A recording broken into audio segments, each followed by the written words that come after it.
Prefeitura de Goiânia, Secretaria de Educação e Inovação. No ar, o programa Goiânia Cidade Educadora, com atividades remotas para a rede municipal de ensino, através da Goiânia FM 89,7 e pelo Facebook, na página do canal 51.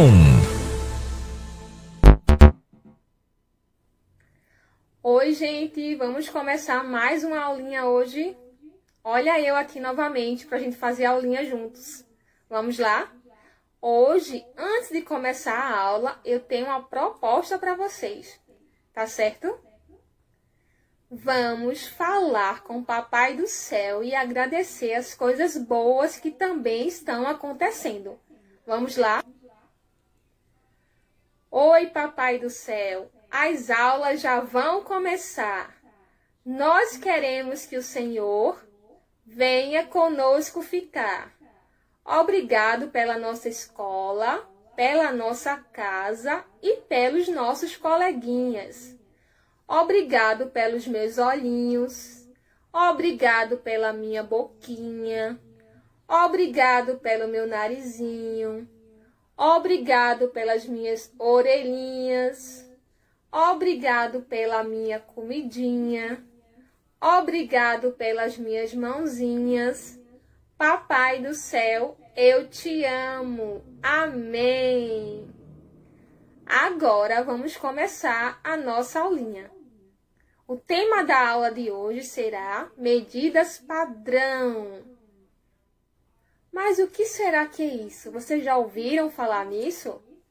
Primeiro, a gente vai fazer algumas experiências para a gente poder definir o que são essas medidas padronizadas, tá certo? Primeiro, eu quero que vocês observem.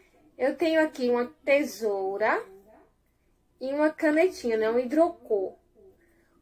Qual desses objetos é o maior? A caneta, a canetinha ou a tesoura? Parabéns para quem respondeu que é a tesoura, não é? Olha, só olhando, não é, a imagem, a gente consegue perceber qual é o objeto maior. Agora, nós vamos pegar essa canetinha aqui, ó, e vamos medir o tamanho dela, tá certo? Para medir o tamanho exato, né, dessa canetinha, nós vamos usar o quê?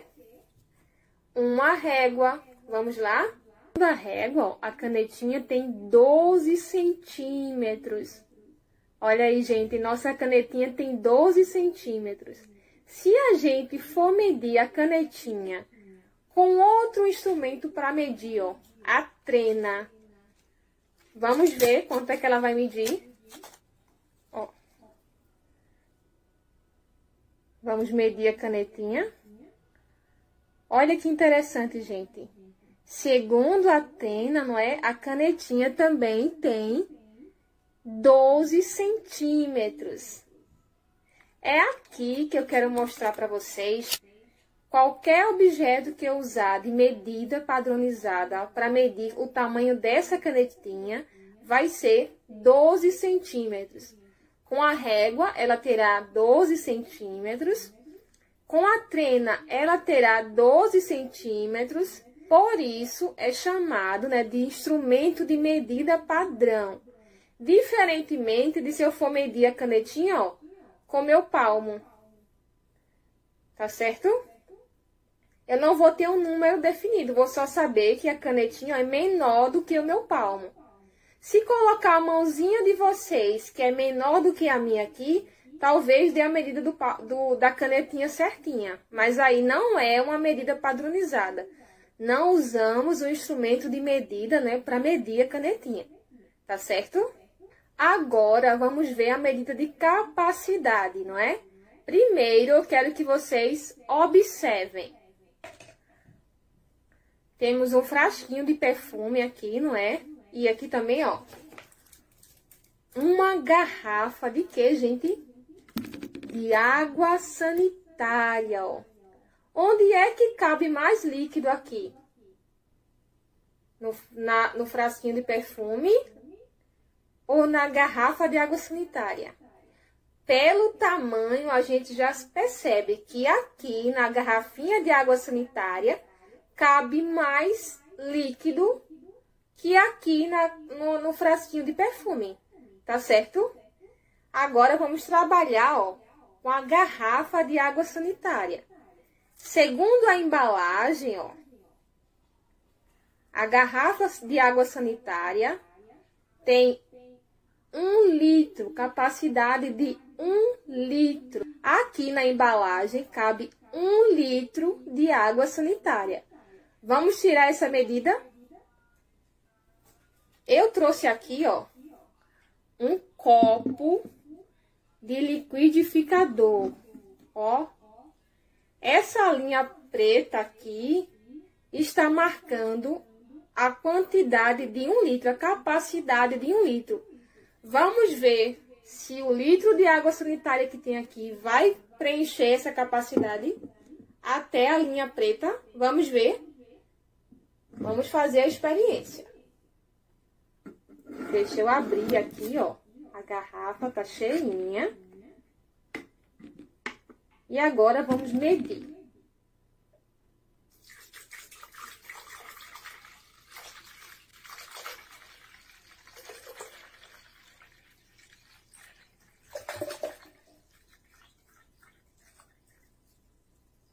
Que legal, né, gente? Vamos ver se tá certinha essa medida. Olha aqui a quantidade certinha, ó. 1 litro na embalagem e 1 litro na nossa medição aqui, ó. Ó, na nossa linha bem certinho. Isso indica, não é, que qualquer objeto que tiver capacidade para 1 litro vai completar a quantidade igualzinha à embalagem de água sanitária.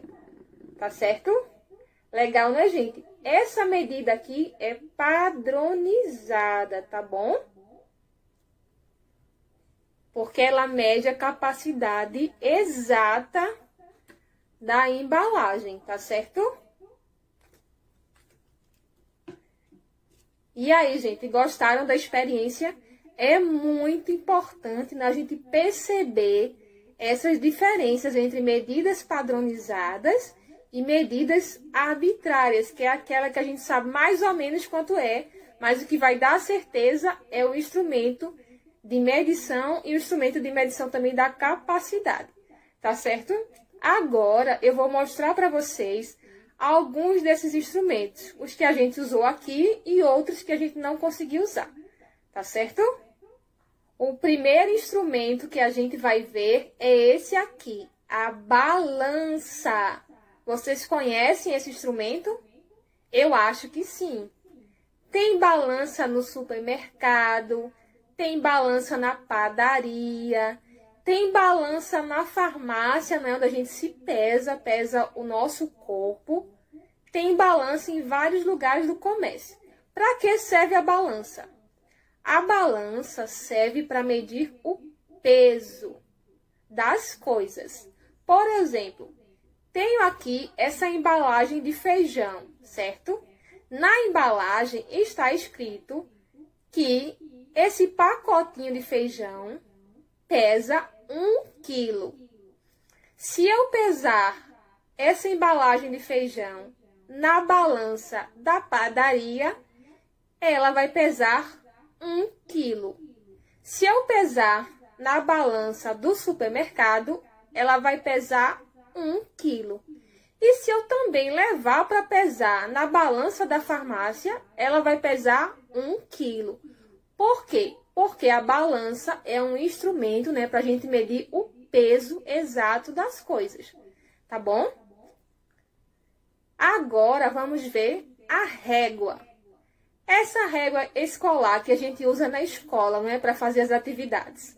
A régua também é um instrumento de medida, só que de comprimento, tá certo? Por exemplo, a régua tem geralmente 30 centímetros, tá? E a gente usa ela em várias atividades da aula, para traçar linhas, né? Ou para também medir, fazer experiências com a professora sobre comprimento. Nós temos também a trena, que é um instrumento de medida de comprimento muito maior, que é muito usado por pessoas que trabalham em construção, não é? Ou que fazem móveis ou coisas grandes. A trena pode medir muitos metros.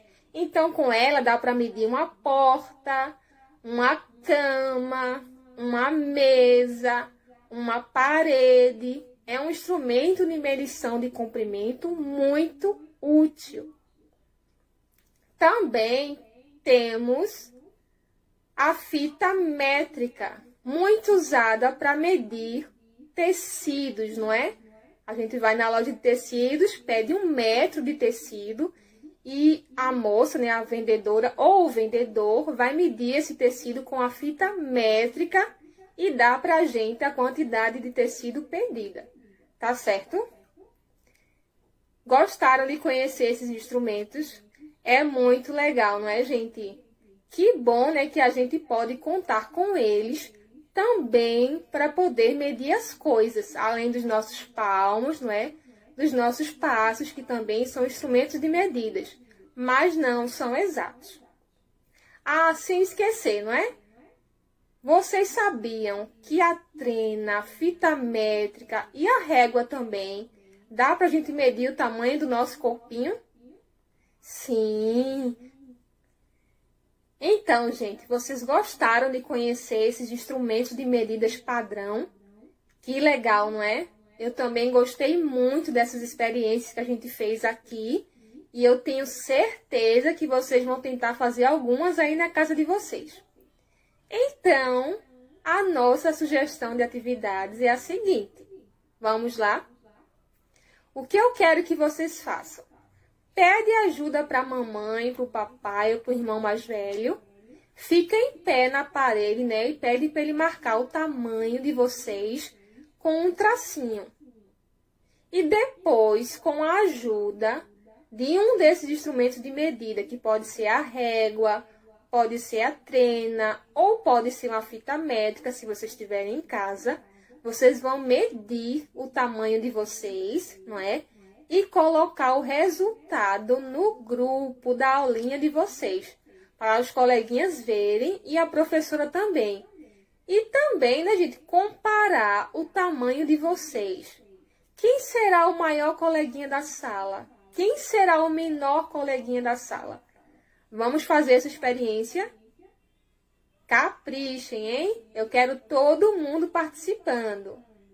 E agora vamos relembrar os protocolos de segurança contra a Covid-19. Sempre que lembrar, gente, lavem as mãos com água e sabão ou usem álcool em gel. Sempre que sair, coloquem a máscara. E usem sempre da maneira correta, cobrindo o nariz e a boquinha de vocês, tá certo? E se puder, se não precisar sair, não for urgente nem necessário, fiquem em casa, tá certo? Combinado? Se cuidem e até a próxima aula. Beijos!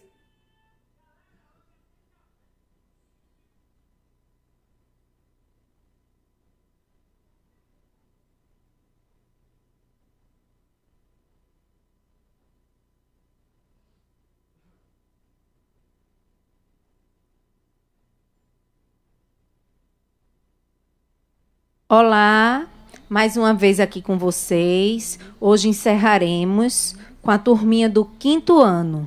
Cumprimento através da rádio Goiânia FM e do Facebook da rádio, os nossos queridos alunos do 5º ano da rede municipal, os pais ou responsáveis e os educadores que estão nos assistindo ou nos ouvindo. Sou professora Ana Lúcia, chamada de Tia Lucinha carinhosamente por meus alunos. O 5º ano vai trabalhar o gênero textual crônica. Vocês já ouviram falar? O que é crônica? Vocês sabem o que é crônica? Já leram algum texto de crônica? Vamos descobrir juntos o que é crônica? Vamos lá? Crônica é um texto narrativo, certo? Ele é curto, alguns são grandes, mas a maioria é curto. geralmente produzido para os meios de comunicação, nos jornais, nas revistas. A gente vê algumas crônicas sobre problemas dos dias atuais. Do que trata as crônicas? Para que servem as crônicas? Podemos dizer assim, qual a função social da crônica? Elas tratam de acontecimentos do dia a dia, ou seja, de temas da atualidade. Ela tem a função de tratar de acontecimentos da atualidade, certo? Este é o gênero textual crônica. Aqui a gente tem uma imagem, a menininha, mostrando que o gênero textual crônica, uma luzinha, que é para dizer do que ela trata. Trata do acontecimento do dia a dia, temas atuais. Podemos dizer, o tema atual que está sendo muito falado, Covid-19, distanciamento social, o desemprego gerado pelo Covid-19 e pelo distanciamento social, as mortes provocadas pelo Covid-19, tudo isso são temas da atualidade. Os problemas políticos que estamos enfrentando. Então, esses são temas atuais que dão boas crônicas. Quais são as características das crônicas? Cada texto tem sua característica, certo? Então, a narrativa curta tem uma linguagem simples e coloquial. O que quer dizer coloquial? É uma linguagem informal. A gente pode usar as nossas palavras do dia a dia, as palavras regionais, que cada região tem o seu vocabulário. Então, tem uma linguagem coloquial, é uma linguagem informal. Fala de acontecimentos do cotidiano, como tia já disse, que são acontecimentos do dia a dia, e apresenta poucos personagens. Numa crônica, normalmente, a gente não tem muitos personagens, não. Temos uma imagem aí, para quem está vendo ou quem está ouvindo, vai descobrir o que é que tem nessa imagem, de um menininho lendo uma revista. Nessa revista, apresenta algumas crônicas. Os tipos de crônica. Não existe um tipo só não, tá, gente? A gente tem as crônicas jornalísticas, a gente tem as crônicas históricas e a gente tem também as crônicas humorísticas. Certo? O que é que são as crônicas jornalísticas? São textos com temas atuais promovendo reflexões. São os textos que saem nos nossos jornais, com temas como a tia já falou, certo? Política, Covid, outras doenças. A gente está aí tendo também vários casos de dengue, de chikungunya, de zika. Então, são temas que podem e devemos produzir crônicas com temas assim, certo? E as históricas? Relata fatos históricos. Aí vai apresentar o tempo e o espaço passado. Fatos históricos que já aconteceram, certo? Já as humorísticas, ela apela para o humor. São crônicas que vão nos fazer rir, certo? Como forma de entreter o público, de nos divertir, certo? Ou ainda apela para a ironia, quando a gente quer ser irônico, certo? Dando aquele tom, é ou não é? Será que isso realmente é? Ou dá aquela palavrinha para despertar a curiosidade com um tonzinho de ironia, certo? Para fazer críticas. Críticas a quê? Críticas aos fatos atuais. Críticas à política, críticas à cultura, à economia, à educação, à saúde. Então, as crônicas humorísticas, elas também saem nas redes sociais, nos jornais, certo? Nos jornais online, nos jornais escritos, nas revistas. São as crônicas que vão fazer as pessoas refletir sobre esse cenário, as que têm ironia, sobre esse cenário atual do país, sobre o cenário. Quando eu falo em cenário atual, eu estou falando de tudo que a gente está vivendo durante a pandemia, relacionado a tudo isso que tia falou. Política, cultura, economia, educação, saúde, podem surgir nas crônicas humorísticas, no tom da ironia. Já no tom do humor, é para nos divertir e nos fazer rir, certo? Vamos lá, continuar? Tia trouxe uma crônica para vocês. Essa não é tão curta, certo? Mas ela traz, olha, uma coisinha para a gente discutir no final. 2 mais 2.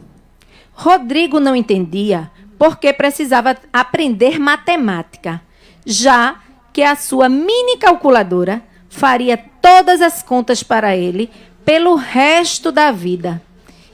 E então a professora resolveu contar uma história a Rodrigo, certo? Contou a história do supercomputador. Um dia disse a professora: todos os computadores do mundo serão unificados num único sistema e o centro do sistema será em alguma cidade do Japão. Todas as casas do mundo, todos os lugares do mundo terão terminais dos supercomputadores. As pessoas usarão o supercomputador para comprar, para recados, para reservas de avião, para consultas sentimentais, para tudo. Ninguém mais precisará de relógios individuais, de livros ou de calculadoras portáteis. Não precisa mais nem estudar. Tudo que alguém quiser saber sobre qualquer coisa estará na memória do supercomputador, ao alcance de qualquer um. Em milésimos de segundos, a resposta à consulta estará na tela mais próxima. E haverá bilhões de telas espalhadas por onde o homem estiver, desde lavatórios públicos até estações espaciais. Bastará ao homem apertar um botão para ter a informação que quiser. Um dia, um garoto perguntará ao pai: pai, quanto é 2 mais 2? Não pergunte a mim, dirá o pai. Pergunte a ele. A ele quem? Ao supercomputador, gente. E o garoto digitará os botões apropriados e, num milésimo de segundo, a resposta aparecerá na tela e então o garoto dirá: como é que sei se a resposta é certa? Por quê? Ele disse é que está certa, respondeu o pai. E se ele estiver errado? Ele nunca erra. Mas se estiver, sempre podemos contar nos dedos. O quê? Contar nos dedos? Como faziam os antigos. Levante 2 dedos, agora mais 2. Viu? 1, 2, 3, 4. O computador está certo.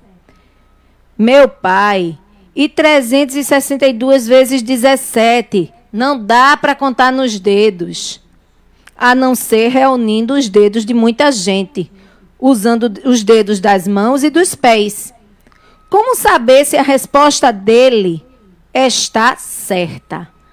Aí o pai suspirou e disse: jamais saberemos. O Rodrigo gostou da história, mas disse que quando ninguém mais soubesse matemática e não pudesse, aliás, pôr o computador à prova, então não faria diferença se o computador estava certo ou não, já que sua resposta seria a única disponível e, portanto, a certa, mesmo que estivesse errado. Aí a professora suspirar.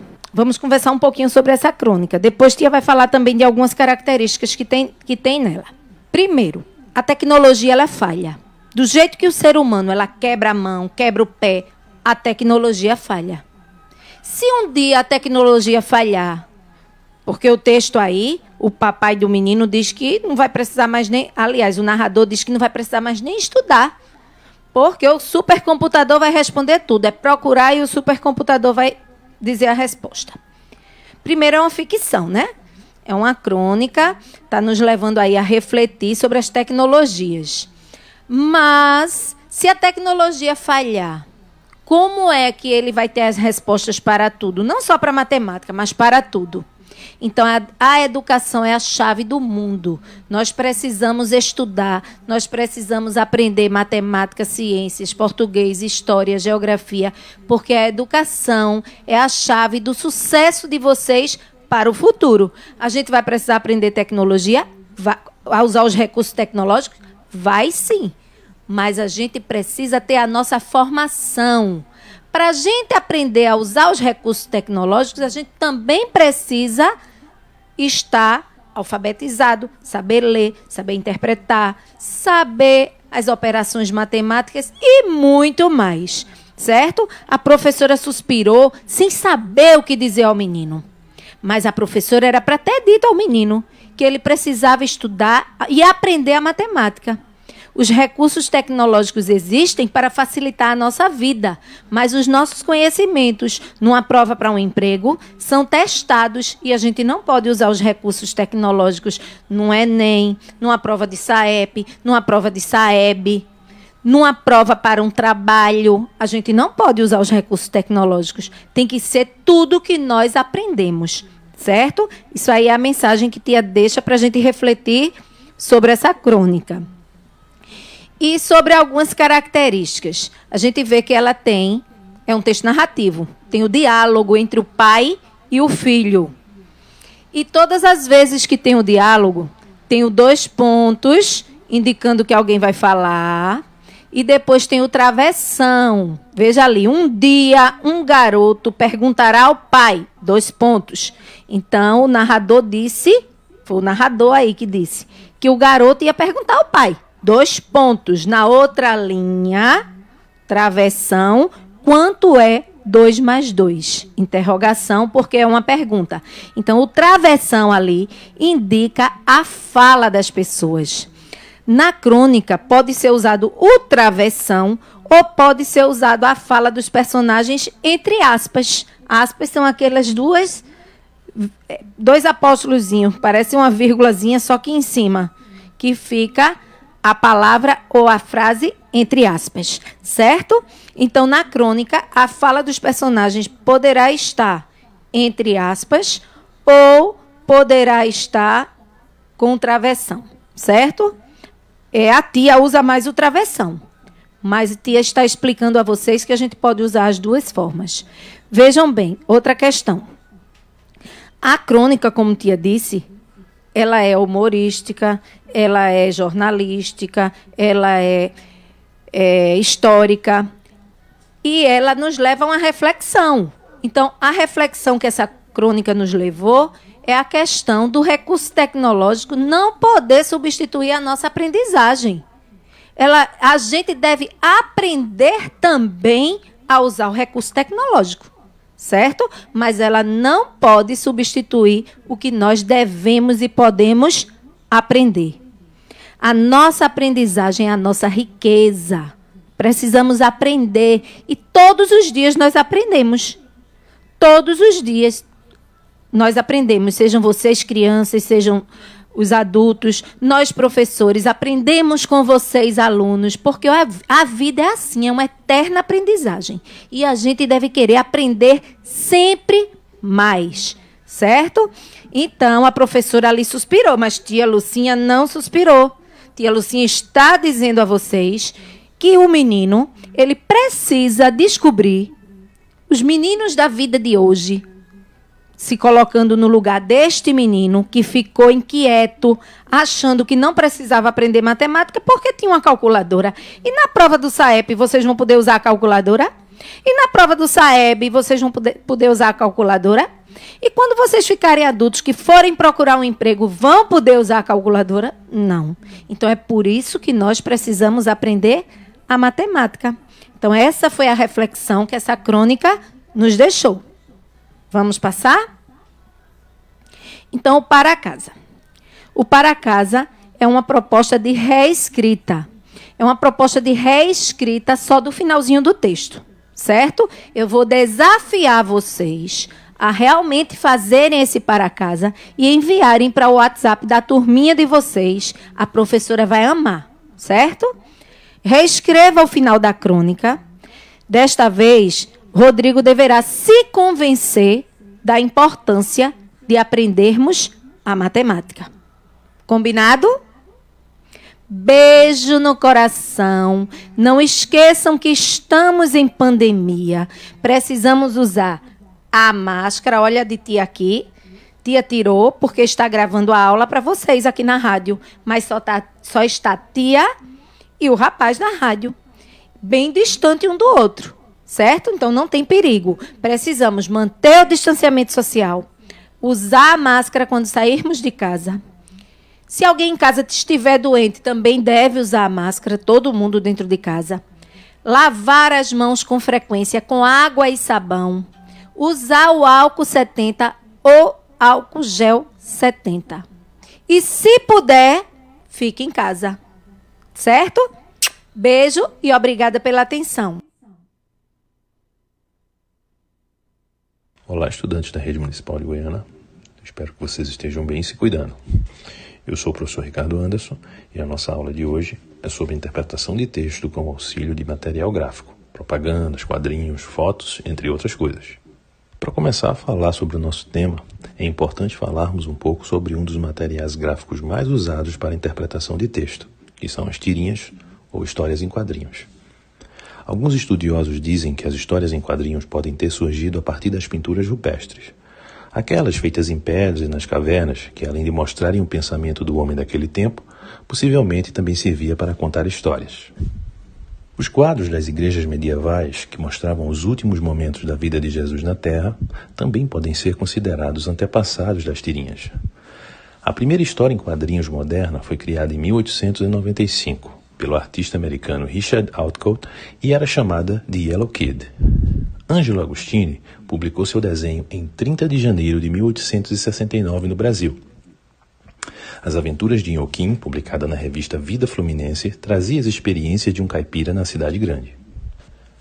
Hoje podemos encontrar as mais diversas histórias em quadrinhos com todos os tipos de personagens possíveis, desde personagens cômicos, históricos, dramáticos, e tudo isso também pode ser encontrado nas histórias em quadrinhos de super-heróis. E eu sou um fã dessas histórias, desde que eu era criança, e até hoje tenho várias coleções delas. Os quadrinhos e as tirinhas me ajudaram a ampliar o meu vocabulário e a desenvolver a leitura, de forma prazerosa e dinâmica. O foco das atividades de hoje será a apreciação de exercícios com tirinhas e charges. Agora, vamos observar algumas questões com esse tipo de linguagem e tentar, eu e vocês, encontrar as respostas corretas. O nosso primeiro texto traz uma imagem de uma pessoa cadeirante em frente a uma porta de banheiro estreita com um bebedouro ao lado. Nela, ela diz: "Não sou eu, é a porta que está apertada." A partir da análise dessa figura, o que podemos concluir? Opção A. Existem cadeiras de rodas que passam por portas estreitas. Opção B. Existem locais que não são adaptados para cadeirantes. Opção C. Os bebedouros devem ser colocados próximos aos banheiros. Opção D. Os bebedouros de locais públicos são acessíveis a qualquer pessoa. E a opção E. Os cadeirantes não podem usar banheiros públicos. A partir dessa análise, podemos observar que a opção correta é a letra B. Existem locais que não são adaptados para cadeirantes. Como podemos observar na figura, a pessoa não consegue ter acesso ao banheiro. A próxima imagem a ser analisada traz 5 pessoas em um transporte público, mais precisamente o metrô.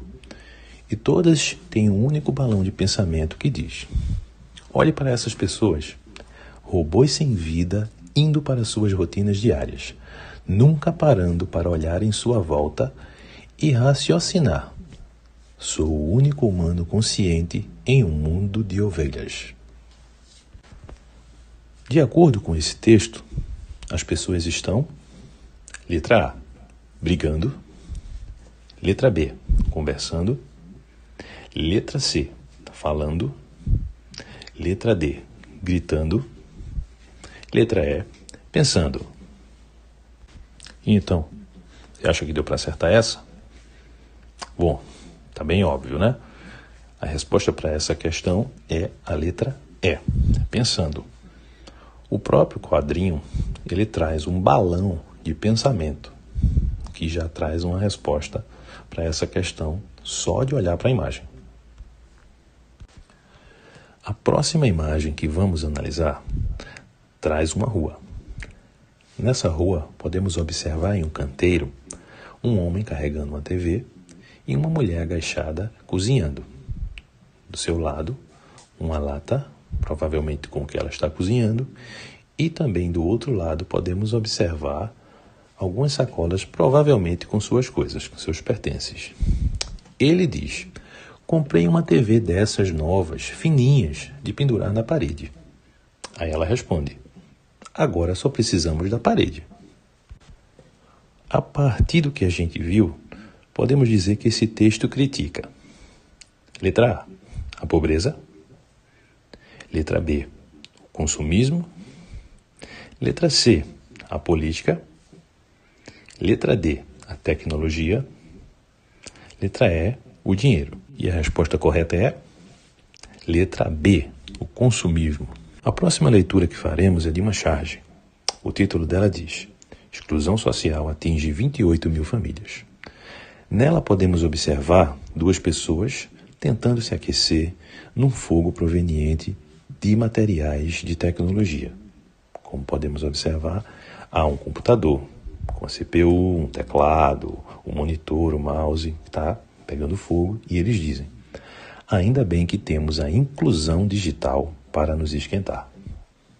Essa questão vai exigir um pouco mais de leitura da gente, porque para considerar esse contexto apresentado, a gente precisa entender que é correto afirmar que, letra A, se mostra a tecnologia estendida a todos os grupos da sociedade que a utilizam bem, já que os usuários não subestimam o seu potencial.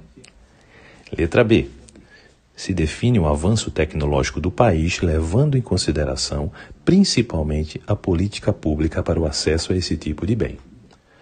Letra C, se estabelece uma relação paradoxal entre os avanços obtidos na área tecnológica e as condições de vida a que está sujeita expressiva parcela da população. Letra D, se pode entender como positiva a nova relação do homem com as máquinas, já que elas tiram a expressiva parcela da população de condições aviltantes da vida. Letra E, se vêem a criticidade e o bom senso de grande parte da população menos favorecida para o uso adequado das novas tecnologias do cotidiano. Se a gente parou para pensar um pouquinho, observou bem direitinho a charge, a gente percebe que a opção correta é a letra C. Se estabelece uma relação paradoxal entre os avanços obtidos na área tecnológica e as condições de vida a que está sujeita expressiva parcela da população.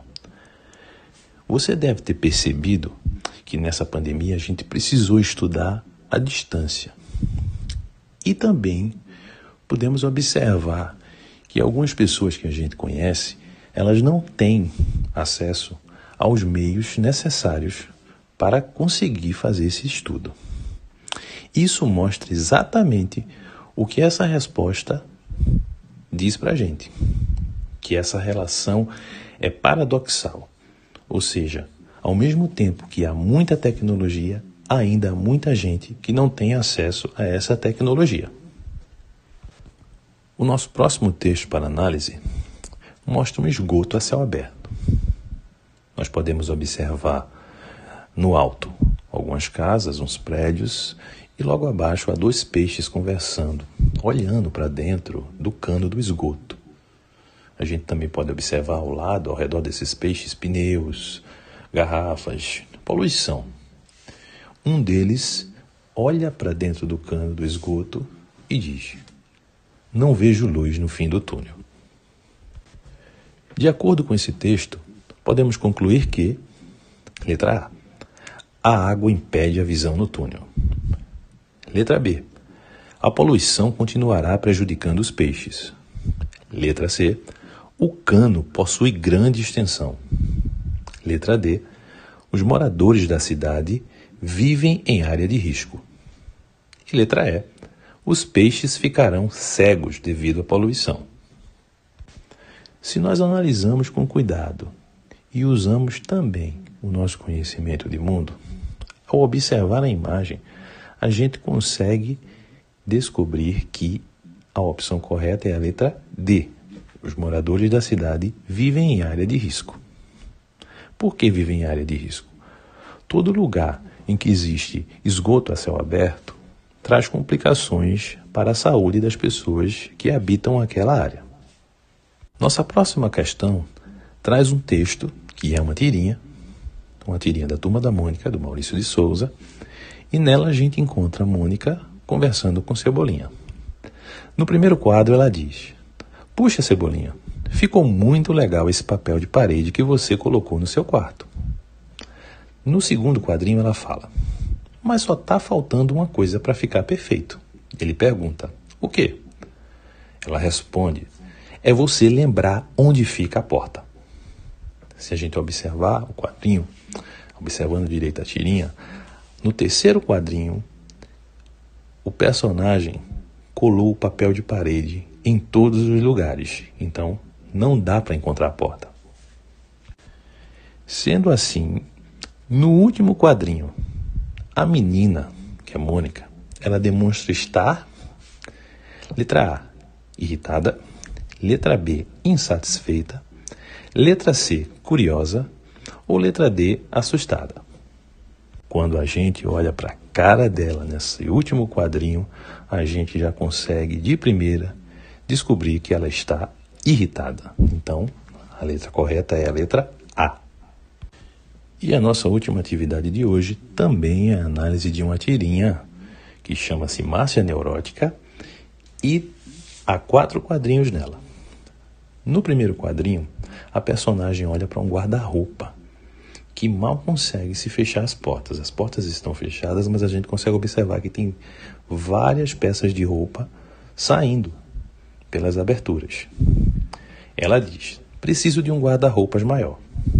No segundo quadrinho, o rapaz que está com ela, provavelmente o namorado, diz: "Você precisa mesmo é parar de comprar tanta roupa." No terceiro quadrinho, ela grita: "E você precisa parar de meter o nariz onde não é chamado", seguido de um tapa. No último quadrinho, ele diz: "Algumas pessoas não suportam a verdade."